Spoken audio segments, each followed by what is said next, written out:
चंदनपूरच्या घनदाट जंगलाच्या कडेला, जिथे विविध प्रकारचे प्राणी आणि पक्षी नांदत होते, तिथे एक छोटीशी झोपडी होती.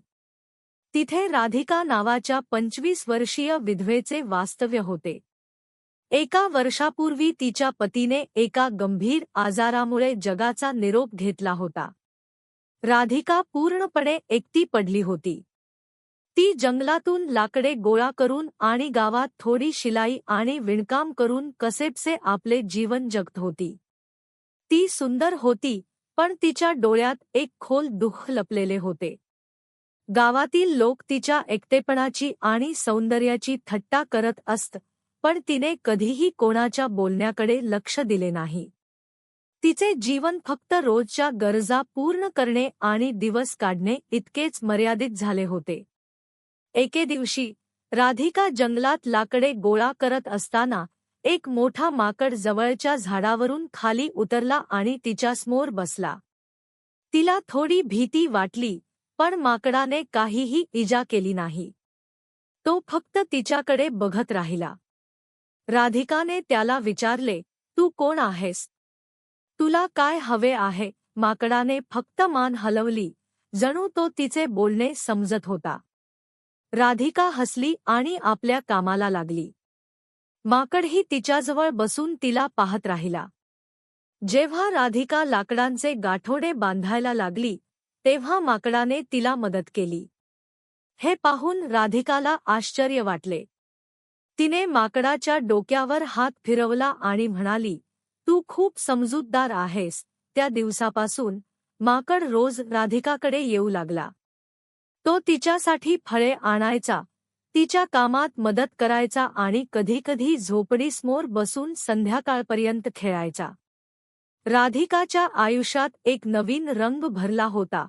तिच्या चेहऱ्यावर पुन्हा हास्य फुलू लागले होते. दिवस सरत गेले आणि राधिका आणि माकड यांच्यात एक अनोखे नाते तयार झाले. राधिका एकटी पडली की माकड तिला हसवण्याचा प्रयत्न करायचा. ती उदास झाली की तो तिच्या खांद्यावर डोके ठेवून बसायचा. राधिकाही त्याला तिच्या कुटुंबाचा भाग मानू लागली होती. एके रात्री राधिका झोपडीबाहेर चांदण्या रात्रीचा आनंद घेत होती. माकड जवळच्या झाडाच्या फांदीवर बसून तिला पाहत होता. राधिकाने त्याच्याकडे पाहून हसून विचारले, "तू नेहमी माझ्यासोबत राहशील ना?" माकड तिच्या पायाजवळ बसला. राधिकाने त्याला मांडीवर घेतले आणि त्याच्या डोक्यावर हात फिरवला. त्या रात्री राधिकाला पहिल्यांदाच तिच्या एकटेपणाची जाणीव झाली नाही. दिवस सरत गेले आणि राधिका आणि माकड यांचे नाते अधिक घट्ट झाले. एके दिवशी राधिका आजारी पडली. तिला खूप ताप आला होता. ती झोपडीत झोपली होती आणि माकड काळजीने तिच्याजवळ बसला होता. त्याने जंगलातून अनेक प्रकारची फळे आणून राधिकासमोर ठेवली.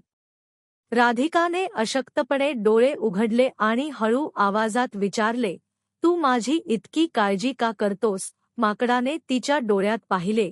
त्याच्या डोळ्यात एक खोल आपुलकी होती, एक असे प्रेम जे शब्दांच्या पलीकडचे होते. राधिकाने हळूच त्याचा हात हातात घेतला आणि ती झोपून गेली. काही दिवसांनी राधिकाला बरे वाटू लागले. ती पुन्हा आपल्या कामाला लागली. माकड नेहमीप्रमाणे तिच्यासोबत होता. एके दिवशी राधिकाने माकडाच्या डोक्यावर हात फिरवत विचारले, "तू मला कधी सोडून जाणार नाहीस ना?" माकडाने होकारार्थी मान हलवली. राधिकाला खूप आनंद झाला.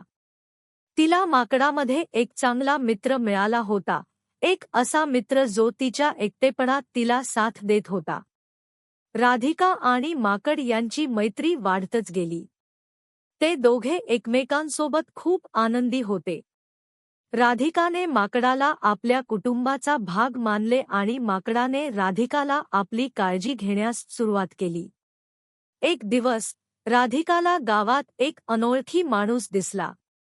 तो माणूस राधिकाकडे बघून हसला आणि म्हणाला, "तू खूप सुंदर आहेस. मी तुझ्याशी लग्न करू इच्छितो." राधिकाने त्याला नकार दिला. ती माकडासोबत आनंदी होती आणि तिला दुसरे लग्न करायचे नव्हते. माणूस रागावला आणि त्याने राधिकाला धमकी दिली. राधिका घाबरली, पण माकडाने तिला वाचवले. माकडाने माणसावर हल्ला केला आणि त्याला तिथून पळवून लावले. राधिका माकडाची आभारी होती. तिने माकडाला मिठी मारली आणि म्हणाली, तू माझा खरा मित्र आहेस. तू नसतास तर माझे काय झाले असते. माकडाने राधिकाला शांत केले आणि तिला सांगितले की तो नेहमी तिच्यासोबत असेल. राधिका आणि माकड नेहमी आनंदी राहिले. त्यांची मैत्री एक उदाहरण बनली. गावक्यांनीही त्यांची मैत्री स्वीकारली आणि राधिकाला एकटे सोडले नाही.